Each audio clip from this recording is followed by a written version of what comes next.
Жаңа баяндамада бидай және күріш алқабы қысқартылатыны айтылды.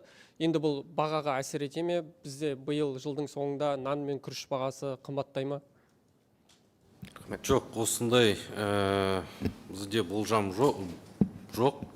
Себебі Қазақстанда өндіретін 20 миллионнан бидайдың тек қана 9 миллионнан ол астық, оның ішінде где-то 7 миллион тонна бидайды ол ішкі нарыққа апаратын бидай.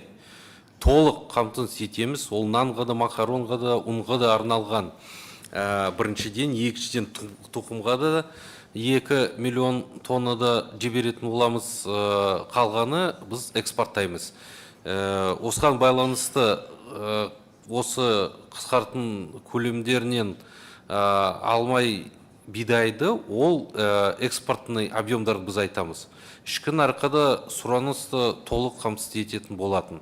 Ешқандай анау бағанда тек қана бізде өзің білетіндей Қазақстанда бағасы ол әлемдік нарықпен де байланысты. Енді осы әлемдік нарықта да бағасы өседі, ол бізде де өседі. Бірақ мемлекеттік қабылданған шаралардың да арқасында біз қанша жыл осы даже бағаның өссе де нанның бағасы бізде тұрақты, сіз өзіңіз білетіндей.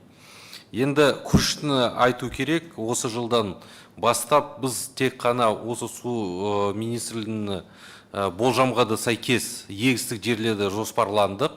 Осы бүгінгі үкімет отырысында Қызылорда жаңа киімі баяндады. Жалпы күріштің көлемі 70 мың гектар құрайды. Осы көлемнен егін өнімін алса да, ол бізде бидай сияқты ішкі нарыққа да сұранысты толық қамтамасыз ететін болатын. Ешқандай осылай қаупі жоқ.